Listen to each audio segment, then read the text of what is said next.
Brutal.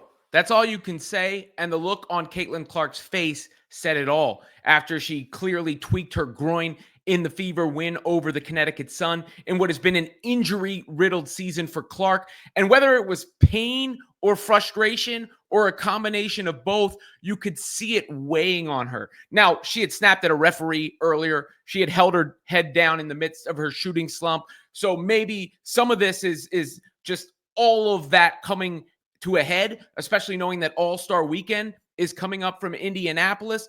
But nonetheless, just a rough sight to see, especially, Caitlyn Clark struggles shooting and the Fever still win the game because of her impact on the game, her gravity on the game. She closed it out. She draws the attention way beyond the three-point line, which sets up her teammates.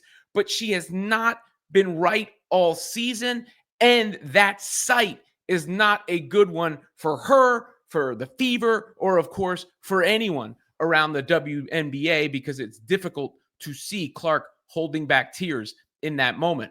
That was the deal. There's not really much else to say about it. It is a complete bummer. It is rough. It is. First thoughts go to her. You got to hope that she's okay. You got to hope that it's not serious and that it was more what I was talking about, like everything getting into her, all of it coming to a head in that moment, not being able to be fully healthy, the refs allowing extra contact or the refs snapping back at her, not being able to hit a shot, just knowing All-Star Weekend's coming up. She signed up for the three-point shootout. She wanted to put on a show in front of the hometown crowd, play with Kelsey Mitchell, play with Aaliyah Boston, all of that. And the thought of it coming crashing down could have been, what that towel on her head represented in the moment. Or it could just be an injury that's going to put her on the shelf and she knows it. It's difficult to know, difficult to assess, difficult maybe even for her to realize in the moment. But Stephanie White talked about it after the game. She discussed the injury, if you will, to Caitlyn Clark. Obviously didn't provide much detail. Good question. It looked like Caitlyn Clark looked like she got a little hurt towards the end there. Is there any update on her injury? No update. Just felt a little something in her groin, so we'll get it evaluated and see what happens from there. Yeah, just kind of follow up on that. Looked like she was kind of grabbing at her right groin area. Is that the concern? Yeah, if that's the one she was grabbing at. I don't know which one it was, but yeah, I mean, that's it. It sucks because Clark can't get right, and there's no time for her to get right? Because the Fever do not have an all-star break. The WNBA does not have an all-star break. They have an all-star weekend. They have an all-star weekend, but not a break. And perhaps, that is it's leading to the break for Clark. Again, what you can just, what's obvious on her face. Something no one wants to see. It's painful to watch. It's tough to watch. She's been through a lot this year and can't seem to get right. And I know, she's been frustrated with it. And I know some of the pain is, moved around, obviously the quad to the groin. And then there's that level of responsibility that she feels. Remember back in the preseason, she missed that first preseason game. And then they played against the Iowa game. And she probably felt she needed to be there. She probably feels a responsibility on some of these road games, like in Boston when they sell out TD Garden, the All-Star game and what that's going to mean. And it comes in a Fever win.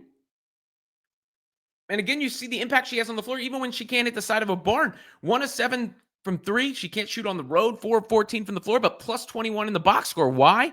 Because J.C. Sheldon's picking up the entire floor. They're doubling her. It's setting up easy looks for other teammates, layups for other teammates.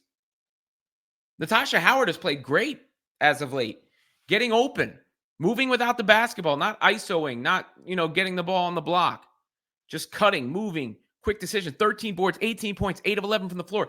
Kelsey Mitchell continues to shine, 20 points. Just an electric scorer. Obviously, that's an obvious statement. Sophie Cunningham played well off the bench. She was upset with the refs after the game, too, because she got hit in the head and they didn't call it. I mean, WNBA refs, that's another thing. That's another topic. It was brought up by Caitlyn Clark's brother after the game. He since deleted the post, but he posted this. Make no mistake, this is on the reffing. Now, it's not exactly A to B where action A leads to injury B, but Caitlyn Clark, and this goes for the WNBA where there's a level of physicality allowed, but it is most prominent with her because she has the ball and she gets the most attention. Like statistically, she gets the most attention, blitzes and doubles and all that stuff. And you see her held and grabbed on the perimeter. Now, does that lead to a groin injury? Not directly, but when you're having to exert yourself all the time because you're having to fight through physicality all the time, that can lead to injury. Just overexertion. Clark has to fight all the time because she gets picked up and they just allow her to be grabbed and held. And I think that's what her brother is saying there. Now, that can also be just frustration from a family member, of course, in the moment, which would be relatable and obvious, which again goes back to the theme that Caitlyn Clark was probably feeling, frustration boiling over, maybe more so than pain, maybe more so than even a realization of the severity of what the severity of the injury may be. But perhaps this badge of physicality in the WNBA needs to go away. And perhaps the way that the game is officiated needs to be cleaned up a little bit. Because there were numerous instances in this game. Tina Charles sent Aaliyah Boston to the ground, kind of squared up. There was a thing with, I think it was Rivers and Mitchell. And I'm not even blaming any specific players, but just when you allow this to fester, it eventually is going to boil over. And that's what happened in the first Connecticut Sun game in a different way with the Mabry Sheldon ordeal. Now, I'm sure we'll find out more tomorrow because the Fever somehow inexplicably have a back-to-back on the road before hosting All-Star Weekend. Playing at the Liberty. I'll be at that game. I'll be at All-Star Weekend, Clark or not. I'll be back at the Liberty game right after that. But again, that's not a break. This isn't a Fever specific thing either. The Fever should not be playing a back-to-back on the road before they go host All-Star Weekend.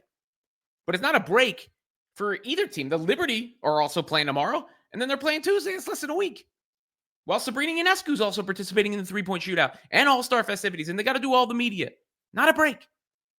But I think that was also something in the back of Caitlyn Clark's mind when you could see her there, where she knows All-Star Weekend is coming up, and that's probably flashing through her head. She knows the responsibility that she bears because she is more important for her league than any single individual athlete is for theirs in sports. So you got to feel for her to go through all of that, and no one wants to see that look we saw from Caitlyn Clark, who's, whether she's on the shelf for a while or not, is clearly going to be struggling all season long.